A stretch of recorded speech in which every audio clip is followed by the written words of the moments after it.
You are listening to the New Book of Daniel podcast. Hello and welcome to the New Book of Daniel podcast. My name is Daniel Bobinski and I will be your host on this adventure. Today I'd like to welcome to our show Representative Judy Boyle.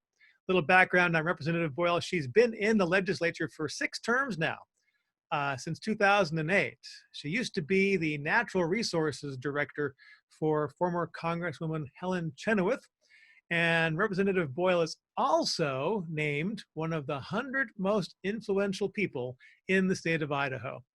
The reason that I asked her to be on the show is because one of the counties in her district, Adams County, voted earlier this week to totally rescind all COVID-19 restrictions and open for business. Totally open for business. I think they might be the first county in the country to do that. Not sure, but we'll find out as we go, as time goes on. Our conversation took a lot of different turns, though, and we talked a little bit about homeschooling. We talked about what it takes to be a legislator and what it takes to get involved in local politics.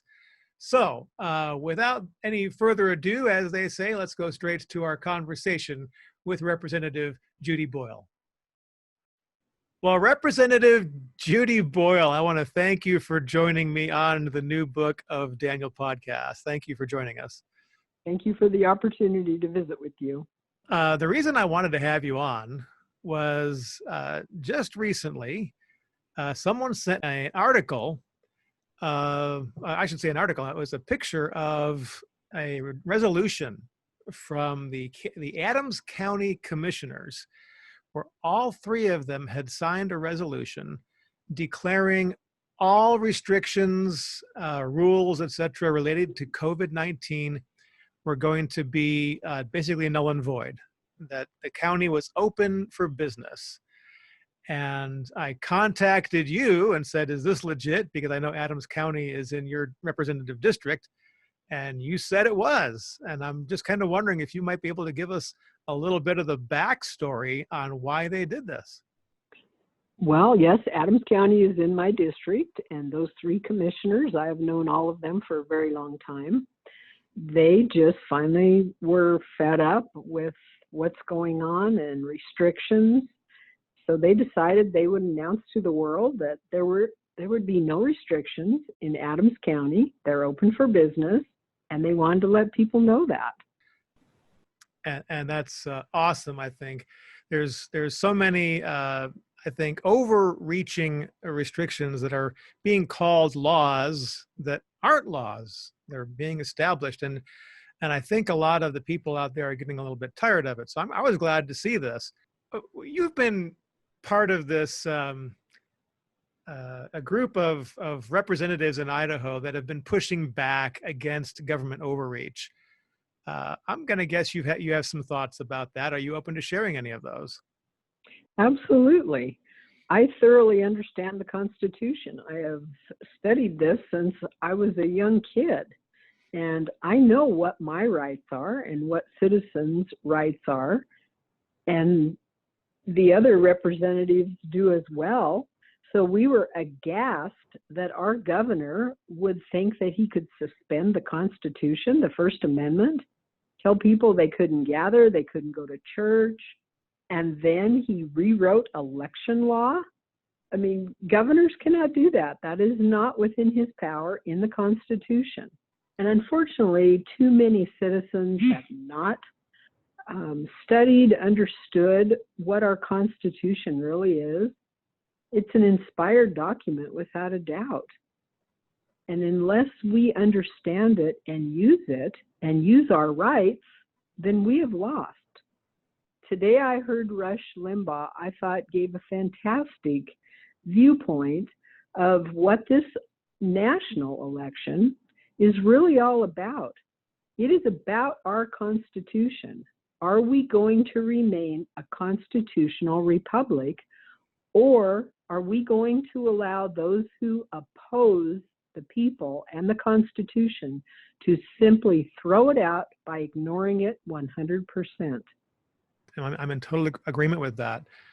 This is not a right versus left. This is a Marxist versus constitutional election, because if I'm just going to say it, if the Democrats get elected, they're going to be overturning our constitutional form of government because they are in alignment with the Marxist philosophy. And the sad thing is, a lot of people don't even know what that is. No. Well, they don't understand what communism really is. They think it's free stuff for everybody. Mm-hmm. Well, you've seen perhaps those videos out there. I think some of the Prager people have done interviews on college campuses where they've interviewed students. Could you explain socialism to me? And they say, well, it's being social. It's like social media. You get to share things. That's their perception of socialism. Well, there are adults that don't know any better either. I think I remember seeing back early in this year that part of the reason that Bernie Sanders was pushed aside, only 30 to 35% of the electorate, of the Democrats, I should say, 30 to 35% of the Democrat voters are comfortable with a socialist president. And I think the Democrat National Committee realized that if they ran Bernie Sanders, who was in the front, he was leading the pack, and he's an admitted socialist, that they were going to say, you know what, we're going to get killed in the Electoral College. We'll get killed in the popular vote, because if only 30 to 35% of the Democrats are comfortable with a socialist president, that means at best, they probably get about 45% of the popular vote. And that would have meant a slaughter in the Electoral College. I don't think they wanted to relive Reagan's slaughtering of Walter Mondale in 1984, where Reagan had 525 of the 538 electoral votes. They didn't want that. So I think that's why Bernie got pushed aside. So instead, they've rather lied to the American people by saying, we gave that up. When Ms. Harris has got the most liberal voting record of anyone in the U.S. Senate, including more liberal than Bernie Sanders. Mm-hmm. This is a bait and switch thing.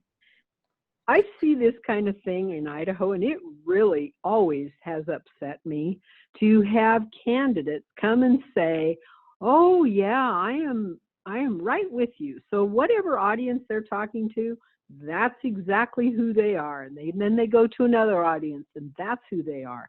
That is so disingenuous. When I have a candidate forum, I always say, my principles are based in the Constitution and the Bible. I am a conservative. If you're a liberal, you do not want to vote for me. And how is that received? Usually I get a lot of applause for that, because people want others to be honest with them. These are people you are voting for to represent your views. So I think it's a flat lie to go and tell liberals that you are not what you are. We do have this problem in our electorate who don't pay attention to the issues. They see a D or an R after somebody's name and they vote for that person. And we see that at the national level with people like John McCain when he was alive, definitely what we call the Rhino, the Republican in name only, because he voted very liberal on many issues. You've got Mitt Romney, you've got Susan Collins, Maine. You got these people who are very, I don't want to even use the word moderate. They're almost like left wingers, but they fly under that Republican label to get elected. And I think we get a lot of that here in Idaho, because it is a very conservative state. There are a lot of people who are staunch Republicans and conservative in their values. So when they see a candidate with an R after the person's name, they think, oh, that person shares my values. Well, you're in the state legislature. I mean, I'm going to guess you see a fair share of that, some rhinos in the Senate, in the House and the Senate. Well, absolutely. And to be perfectly honest, I have much more respect for the Democrats who say truthfully what they are than I do those Republicans who lie to their constituents. And then on the side will say, I'm really a Democrat, but I know I can't get elected in this district with a D after my name. So it's easy to just register as an R and then vote how I want in the legislature. And again, the electorate doesn't pay attention to how their representatives and senators are really voting in Boise. And these days, there's no excuse for that. None whatsoever. All of the committee meetings are either videoed or there's audio. And it's not just live, it's archived. Both the House and the Senate floors are live and they're archived. So citizens can go find what your representative actually said, how they voted. And again, every single bill that comes to the floor has a recorded vote. And so citizens can find that. It takes some time, it takes some digging, without a doubt, but that's your responsibility as a citizen, not just to vote, but to actually pay attention. So my grandfather always told me and everyone else around him that our form of government is not a spectator sport. It is your responsibility as an American citizen to be a part of it and to pay attention. And when people don't pay attention, we see the results of what happens. And that's so true. I mean, even in the Idaho Constitution, I think it's the second paragraph that says all political power rests with the people. If you're going to be in charge, you have to be paying attention to something. It's not, we've abdicated so much. We've just kind of slipped away. And I'm going to blame the school system in large part for that. But that hasn't gone accidentally. I do believe that that when you take a look at and I'm going to sound conspiratorial, but you know what, people, go look at the archives and the history, and you have these people who defected from Russia when Russia was the Soviet Union, and they defected and they came here and they told us, they told Americans, this is how the Soviets are infiltrating America. Because I believe it was Khrushchev, I believe, who said that they're gonna make America fall without firing a shot. But they specifically told us, these spies who defected, or these communist infiltrators, they said, we're going to attack your schools, we're going to infiltrate your schools, we'll infiltrate your politics, we'll infiltrate the law schools, we'll infiltrate the church. And there was one other, there was 5 areas, and I forget the 5th one. But you go back to 100 years. The media, you forgot the media. That's it, the media, that's it. That's the 5th one. And you go back, 60, 70 years, and you can see the infiltration. In fact, most people don't realize Walter Cronkite, Mr. Trustworthy Walter Cronkite himself, as he was nearing his death, he just came out and said, look, I've been a communist for years. Nobody knew. They all trusted this guy. And when someone's, and so I'm a certified behavioral analyst and a certified values analyst. And one of the things that I teach my clients is that your values drive your behavior. What it is you believe, what you value drives your choices. So when you're a news anchor, AKA Walter Cronkite, and you're a communist, you're going to choose which stories you report because you favor and you find value in a certain angle or a certain perspective. And you're going to choose words as you report to convey a certain meaning. And I think over the decades, we've lost a lot of the facade on that. I think you need to take a look at CNN. They are very open about their Marxist ideology. So anyways, I'm on a rant here. Well, if we can go back to the schools for a minute, I totally agree. They infiltrated the schools, but whose responsibility is it to make sure what your kids are being taught? It's the parents. It is their fault if they are not paying attention to the papers their child brings home, asking their child, what have you learned today? I honestly think that's why they've gone to so much online computer tests and textbooks and everything, is to keep it away from the parents. I know when my kids were in public school, every day I looked at their textbooks. In fact, when they would start that grade, I would make them bring a textbook home every single day that they weren't doing homework in so I could review it. And I always looked at their papers and I talked to them I was a 4-H leader. I talked to all my 4-H kids. What are you learning? Do you know about the Constitution? You know, my poor kids, they were immersed in the Constitution from birth, so they never had a chance to learn anything else. But I've also had a lot of those kids come back to me as adults and thank me for what I did teach them. They did remember it. And that is so important. So thank you for doing that. Well, I would just encourage parents to really pay attention. And in a way, this Chi-Com virus and everybody being at home is a good thing last spring, because parents then had an extra opportunity to hear what their children are being taught and to actually see what they're being taught. And you're spot on too with all that, because they have we've seen maybe reports, news reports of teachers saying, "Oh gosh, we don't want the parents to sit in on our lessons." This was a big danger that they saw, as parents are going to be able to hear what we're teaching their kids, and they wanted agreements, parents to agree not to sit in on the classroom. Yeah, that is just outrageous. So there is a generation after my kids left. And then when I went to the legislature, I got on the education committee. I'm hearing from parents that they're not welcome into the school anymore. They're not welcome into the classroom. Yes, you can bring cookies and leave them at the front desk and then get out. That is exactly opposite of when my kids were in school. They begged us to come and help for a day. We could grade papers. We could help a kid that's struggling with learning.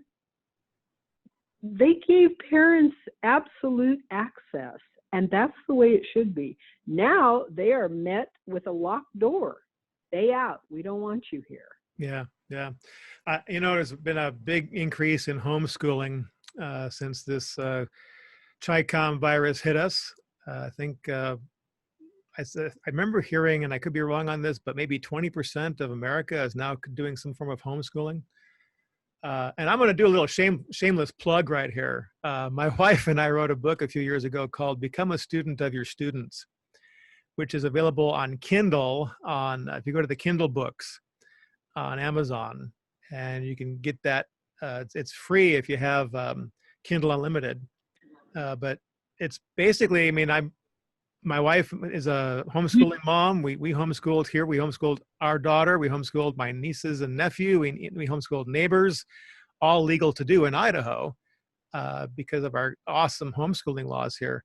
And I mean, I'm a behavioral analyst and all that kind of, like I was talking about. Plus all my undergrad, master's, and my PhD work are all in education. And my wife has a degree in psych. So we wrote a book called "Become a Student of Your Students" to help parents learn how to recognize how their own children learn and help them learn. So if that's you out there and you're one of those 20% schooling at home, you might go over to Amazon. There's my shameless plug. But you're right on with going to the schools and being involved.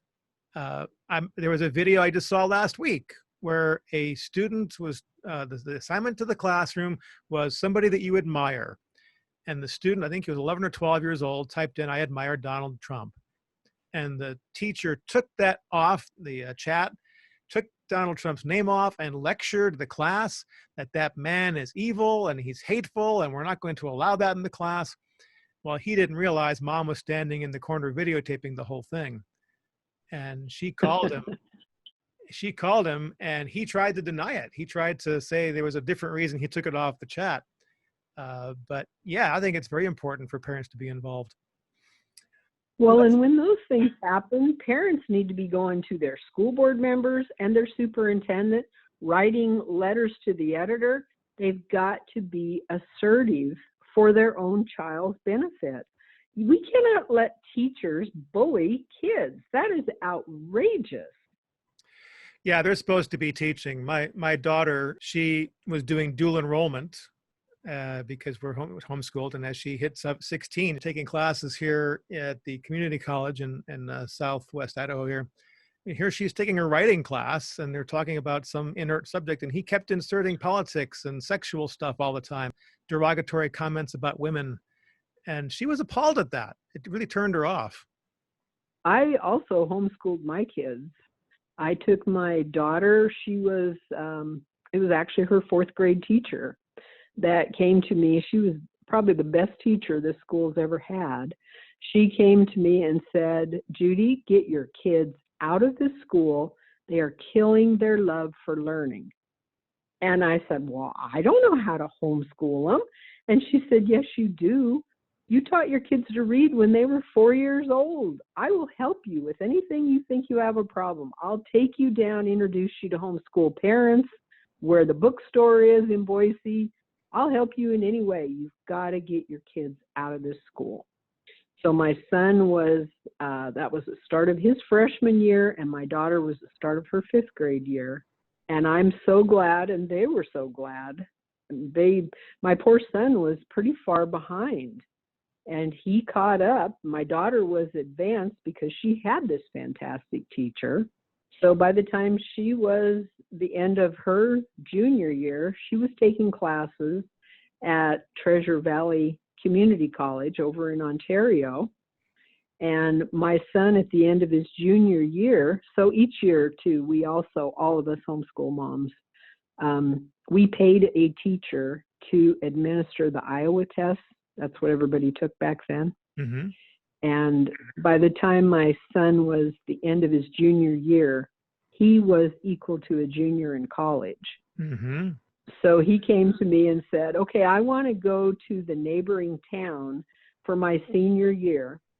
And I said, fine, if you're going to go for basket weaving, half of a day you are going to spend over at the community college in Ontario. And you're going to drive over there every day for classes. So he thought that was cool. That was before they ever had dual enrollment. So parents, don't think that you can't keep up with your kids, catch them up if they're behind, and it will bring your family much closer together. And it is an incredible gift to give to your children. I echo that 100%. You're in the Idaho legislature. You talked a little bit, and we were talking offline before we got on the recording here, but you were telling me a story about when you were working with Helen Chenoweth and your first phone call from somebody who didn't understand the role of government. Do you mind sharing that story again? Absolutely. This was one of the first month probably that I worked for Helen. I was her natural resource director, but when I was in any of the offices and the phone rang, it was everybody's responsibility to answer the phone, of course. So I answered this phone call, and it was from a gentleman who was extremely upset with his city council. They had passed a dog ordinance, and he demanded that Helen do something this is what he said, she should do something to my city council. I said, well, what would you like her to do? And he said, well, I want her to get them to stop and to change that. And I said, well, really, the last thing you want is your congressman involved in your city council. That's not her proper role of government. And he said, what do you mean? And I said, well, every bit of government has their own authority. Helen's is national, and that's under the Constitution. The legislature, the states have their own role. And then there's the county government and the city government and your local school board. Every elected body has got their own authorities. And he said, I had no idea. He said no one had ever explained it to him. And I thought, wow, this guy's older than I am by far, by the sound of his voice, and he never understood the proper role of all the different governments that he is voted for. Yeah. Where would you say that change needs to happen? If you're going to say change needs to occur in our society to help people get educated, do you have any thoughts? I mean, it's kind of a tough road to hoe, but how might we go about exploring ways to help people get educated on roles of government? There are all kinds of constitutional classes that adults can take. It just takes a little bit of time. There's online classes. Hillsdale College has fantastic classes on American history, on the Constitution, on just about everything. And those classes don't take a lot of time. They aren't a set, at 4 o'clock on Monday, you have to sit down and listen to. You can listen to them on your phone. Listen to them on your iPad, on the way to work, whatever. Then you can come back and listen again. They have tests that you can take voluntarily. They're totally free classes. There's no excuse why every American citizen cannot learn about our Constitution. There are books, lots and lots and lots of great books on the Constitution that take every single constitutional principle and break them down.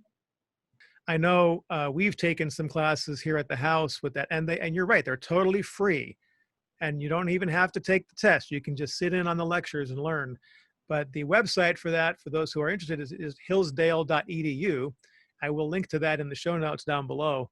But the free classes on the Constitution, it's how easy can it get? They even advertise there online, a free 10-week online course you can start anytime and learn about how the Constitution works. So with all of this, Judy, people are always screaming about rights, our rights to this and our rights to that. And they keep missing the part about responsibilities. Because if you're going to have rights, you have to keep working to keep them. Exercise them. A great way to say that. Yes, exercising your rights. Becoming involved in your local community. Becoming involved in finding a politician that you support who's running for office and knocking on doors, talking to people about it, passing out campaign literature, saying, please vote for this person. What would you say? I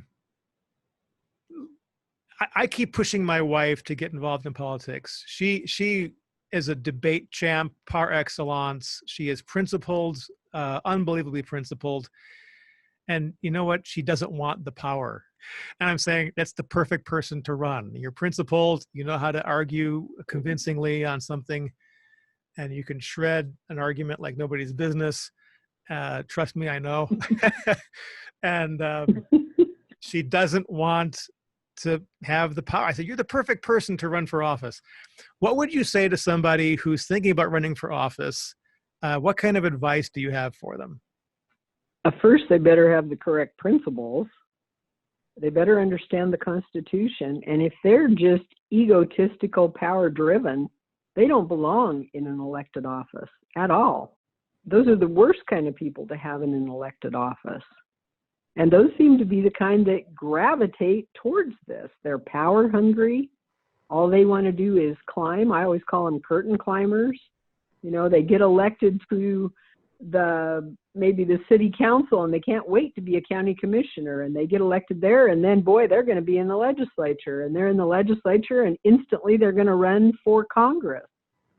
Thinking, well, hold on here. If you want to run for Congress, start there. Don't just curtain climb your way up. You've got to take time and learn and pay attention. And I always try to counsel our freshmen when they come in to listen and learn.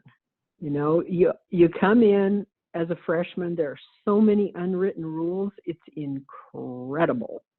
And how are you going to find those out, unless we try to tell them what they are? For example, in the legislature, there is one of our rules that says you can do a personal bill.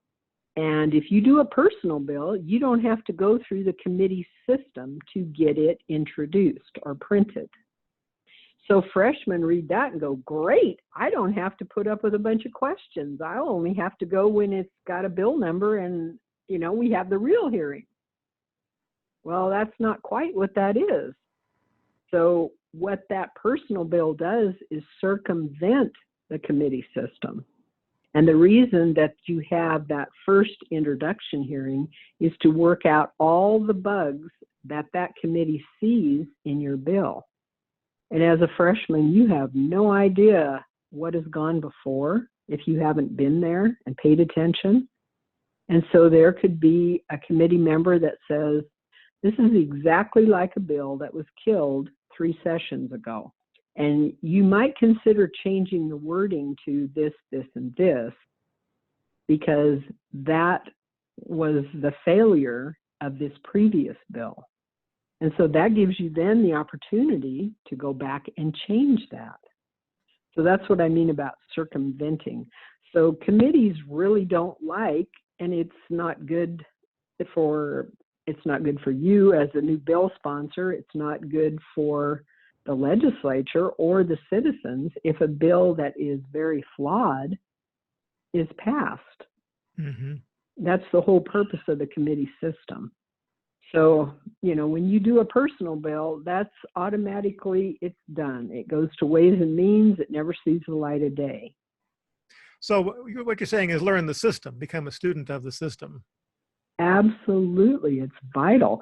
So as a freshman, it's a good thing to sit back and pay attention and learn what's really going on here. Exceptions would be people who are really active and have been paying attention. They do know what's going on. Well, I think what a lot of people don't realize as well is there is a lower level of elected position in our state, and this may be true of other states as well, but you have the precinct committeemen, and each voting precinct has someone who's a committeeman who gets elected to that seat from the neighborhood. And we're talking precincts. These are not large geographic areas. And my understanding is that it's in these kinds of meetings, these precinct committeeman meetings, that a lot of legislation kind of ideas get birthed and stirred up and can make it into a representative's desk. Is that how you see it? Oh, absolutely. Citizens have great ideas. So, legislators don't have a lock on ideas in any way, shape, or form. No. The role of a leader is to not have all the ideas, but the role of the leader is to manage the ideas. And when I see someone at your level of government, you're a state representative, you're managing ideas. It's not your responsibility to come up with all the ideas, but to manage them. So you're a representative for a specific district. When you receive a letter from somebody outside your district, how does that resonate with you? What do you do with that? Well, it depends on the time of year. Like this time of year, I tried to respond to all the email because you're not receiving hundreds every single day like you are during session. During session, it can be 600 emails easy on one issue, just one issue a day. And a lot of those are generated through national groups that just send out, fill in the blank here of your legislator's name and we'll send that off. But then they send it to everybody. And so when we're in session, we have no staff whatsoever. It's just us. And we are definitely overwhelmed. There's no doubt about this. You're answering your own phone calls, your own email, you're going to 3 committee meetings, you're on the floor, you're trying to work on legislation. You're sleeping about 5 hours a day maximum and probably eating 1 meal. So you're a little bit overwhelmed if you are intent on doing a good job. So what I always do is I scan, okay, do I recognize this name? No, I don't. Then I look to the bottom to see where are they from. Well, if they just put their name, I don't know, they could be from California. They could be from anywhere. So I'm probably not going to answer it because I have a limited amount of time to do so. So it's important that people put down the district or the town that they reside in so that that legislator knows, okay, this is someone I'm representing, so I can take the time to respond to them. And then also, please Be cognizant that legislators are overwhelmed, and when you're getting 600 emails a day, you're going to miss some. There's no doubt whatsoever you're going to miss some. Or if you're getting 100 phone calls a day, there's no way you can listen to every single one and respond back. So when someone writes you're a state representative, what gets your attention? Are they from my district? First, a second is a priority. Are they having an immediate problem with a state or federal agency? And I always, because I worked for Helen, I understand the federal system and who you go to. So if they're having an immediate problem with a bureaucrat or an agency, that has to be my number one priority over everything. If you're just writing to complain about something, that's not a priority. If you are having a major problem, let's say you can't get your Social Security check for some reason, or you're trying to get a septic tank approved so your family can move into their brand new house, and you can't get this guy from the district health to come out and inspect, that's an immediate problem. You're just calling to say, I think you're a jerk. That's not an immediate problem. It might be for you, but it isn't for me. So I think a lot of folks will write you during the legislative session to support or to not support a bill. When people write along those lines, what kind of letter gets your attention? I'm going to assume, because some people think more information is better, that you're not going to want to read a 6-page letter explaining everything. Although people want to just vent, so they write a 6-page letter or a 3-page or even a 2-page letter. You probably don't have time for that. What would you want to see if someone's trying to write you in support or to push against a certain legislative bill? Okay, first I want to know they've actually read and understand the bill, that this isn't just a organization saying, write your legislature and oppose this bill, and the citizen has no idea what the bill even is. We get that a lot. And too much of the time, it's exactly opposite of what the bill is. So I want to know that you understand the bill. That's vital. You're telling me not to vote for this bill that you haven't read, that you don't understand, that I have read and I do understand, or you're telling me to vote for this bill that I know is unconstitutional. That's not going to happen. So do your homework is what I'm saying. And if you want to write a 6-page letter of this is the reasons why I don't like this bill, on page 1 it says this, and page 2 it contradicts what's in page 3. I know you've read that bill. I know you understand it. So those kind of emails, in my mind, account for a lot more than somebody that just signs a form letter saying oppose this bill. So if someone does write you a 5 or 6-page letter, you're saying that you will consider it if it is someone who has read the bill and is showing intellect about the content. Absolutely. Because then I know you've done your job as a citizen and you've become engaged enough to actually have read it so you understand why you are opposing it or supporting it. Not just because you heard this somewhere that this is a terrible bill, so write to your Congress or your legislator and tell them to oppose it. And people also need to remember, this is not a democracy. This is a representative republic, meaning you need to vet your people you vote for to understand where are their principles. Are their principles in line with you? Do they care about the Constitution? Do they know the Constitution? Are their principles with mine? Then yes, I want that person to represent me, and I trust they will vote like I do to uphold those principles. And if I see a bill and I read it and I think, oh my gosh, this thing's terrible, then as a citizen, I should write or call my legislator and say, I just saw this bill and I know you're not on that committee. So if you're not on that committee, that means the legislator has not heard all the pros and cons that have been in that committee. All you see is when it comes on the floor. And so as a constituent, you can say, I was in the committee meeting, or I listened to the committee meeting, or I see this in the bill that's really bad and would harm people. And so I hope that you would vote against it. So then that makes me go, okay, they understand this, they paid attention to it, I'm not in that committee. And so I'll read very carefully what they've written, what the bill says, and then I will also go to someone I trust that's on that committee and ask them questions about that bill so that I thoroughly understand what it is.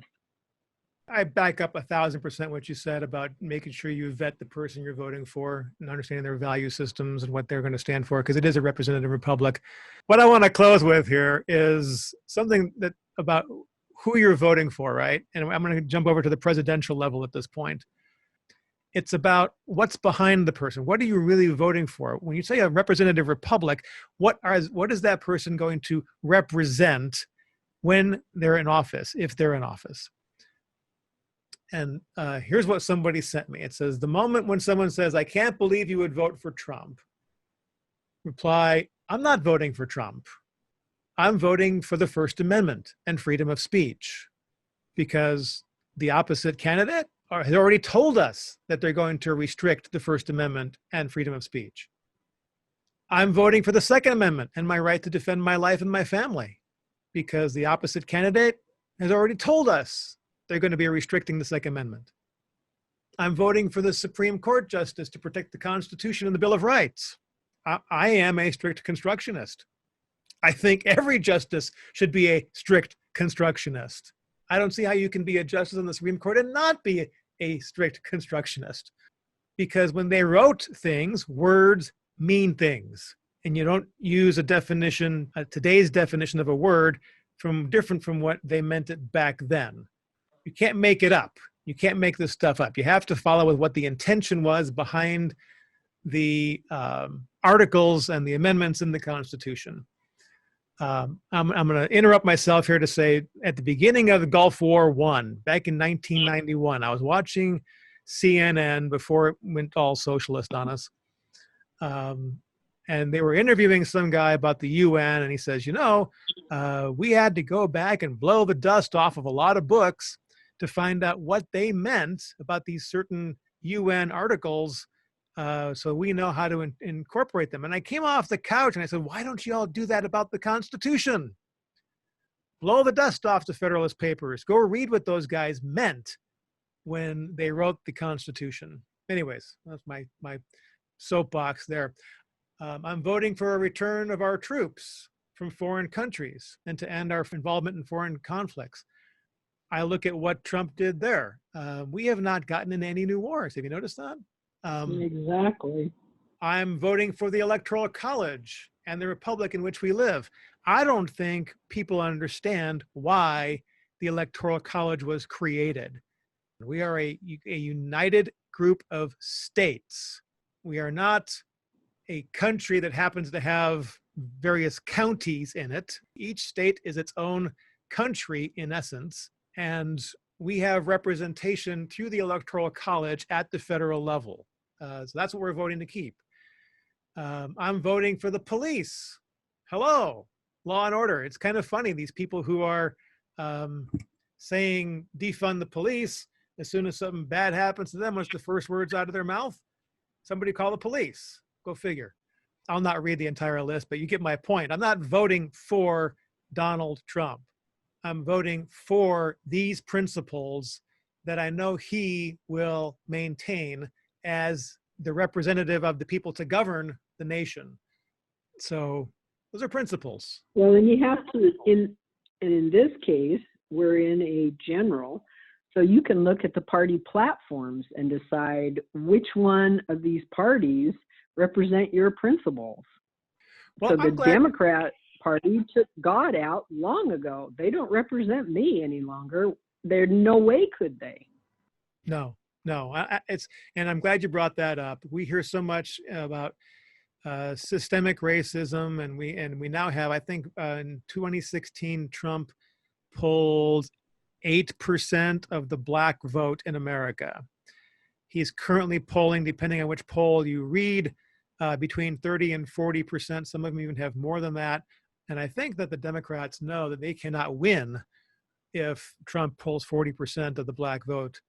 When I was in the Navy, one of my black friends who was a conservative said, gosh, I went to my dad and said, hey, Dad, how come you're not voting Republican? And his dad said, because the Democrats are for us. And so what he did was he took the Democrat platform. This is back in the 80s, Judy, not even today. He took the Democrat platform and the Republican platform and he whited out Democrat and Republican, and he just showed his dad the two different platforms and said, Dad, which one of these do you agree with? And his dad wholeheartedly agreed with the Republican platform. And then when he showed his dad that, that's what it was. The cognitive dissonance, the emotional imprint is so strong. No, I can't vote for a Republican. I can't do it. I can't do it. Even though the facts were right in front of him, he still couldn't bring himself to vote for a Republican. With some people, wow, they're just so ingrained emotionally into their mindset. They don't want to have that change. That cognitive dissonance is just so painful. And I wish that we could get more truth out. And I remember even back back in the 80s, there was someone said it, and I've never forgotten it. The difference between the Democrats and the Republicans. The Democrats are afraid the truth will get out, and the Republicans are afraid that it won't. Boy, if that isn't the truth. Absolutely. I'm wrapping up our conversation, doing most of the talking here, but as we go into our election here in a few weeks, do you have any thoughts or advice to people out there what should they be doing in the next couple of weeks? Well, first, make sure you vote. That's vital. And be an informed voter. Do a little research. Do some research. And I would say also, if I can throw in one more to help underscore that, is maybe even help out at the polls.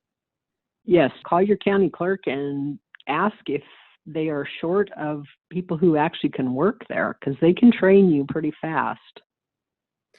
And also maybe helping out the Get Out the Vote campaign for a candidate of your choice, getting the phone lists and calling people. Yes, and every single vote counts, even though people think sometimes, oh, it doesn't matter. I had a really good friend who lost her election by 27 votes out of 6,000 that were cast. And afterwards, I counted. I had over 30 people that admitted to me they did not go vote because they were certain that that person was going to win and that their vote didn't count. Wow. You can imagine the lecture I gave each one of those 30 people. Wow. All right, Judy. Well, I want to again thank you for being on the show today. And maybe there's been some stuff that I've wanted to talk to you about regarding the 17th Amendment and how we elect our senators. And maybe if the time presents itself and the opportunity presents itself, we can have a conversation about that in the future. I would enjoy that very much. I think people don't understand the importance of the 17th Amendment as to how it fundamentally shifted the nature of our country. So anyways, we'll have a talk about that in the future. Judy, be blessed as you go, and have fun the next couple of weeks. All right. Thank you so much. And that was our conversation with Representative Judy Boyle. If you'd like to get a hold of her, I will put a link to her page on the Idaho legislative page down below in the notes. And of course, if you'd like to contact me for any reason, you can simply use the email newbookofdaniel@outlook.com. newbookofdaniel@outlook.com. If you'd like to leave any comments on the show, go ahead and do that in the show notes down below. And of course, go ahead and subscribe while you're down there. Hit the little bell so you can get notified when we put up new shows. If you'd like to follow me on any of the social media platforms, I'm on Twitter, Parler, MeWe, all as New Book of Daniel. Also Facebook, facebook.com/New Book of Daniel. And if you want to follow my writings on politics or the issues of the day, you can do that by visiting Red State or uncoverdc.com. That's uncoverdc.com. My name is Daniel Bobinski. You've been listening to the New Book of Daniel podcast. I thank you very much for tuning in. We'll catch you on the next show. Until next time, be blessed.